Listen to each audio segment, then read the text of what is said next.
সম্মানিত সুধী CA TV পক্ষ থেকে সবাইকে জানাই স্বাগতম। আমি এই মুহূর্তে অবস্থান করছি পাঁকা ইউনিয়ন পরিষদ ভবনের সামনে। দেখতে পাচ্ছেন যে পরিষদের আসবাবপত্র এই পদ্মা নদীর পানি অনেক বৃদ্ধি পাওয়ার কারণে কিন্তু পরিষদের আসবাবপত্র কিন্তু এক জায়গা থেকে অন্য জায়গায় নিয়ে যেতে বাধ্য হচ্ছে। শুধু পরিষদের আসবাবপত্র না, যেগুলা বসত বাড়ি রয়েছে এবং কৃষি জমি রয়েছে, যতগুলো ফসল উৎপাদন থেকে কৃষি জমি থেকে এবং বসত বাড়ি থেকে এক জায়গা থেকে অন্য জায়গায় নিয়ে যেতে বাধ্য হচ্ছে স্থানীয়রা। এবং নদীর তীরবর্তী এলাকায় দেখতে পাচ্ছেন যে নদীর যে বন্যার পানিতেও সাইকেল চালাতে বাধ্য হচ্ছে যে স্থানীয়রা এবং জনসাধারণের।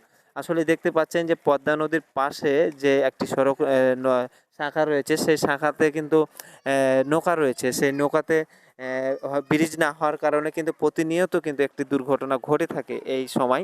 আসলে এই স্কুল ছাত্রছাত্রী এবং জনসাধারণ কিন্তু সঠিক সময়ে সঠিক গন্তব্যে পৌঁছিতে পারছে না।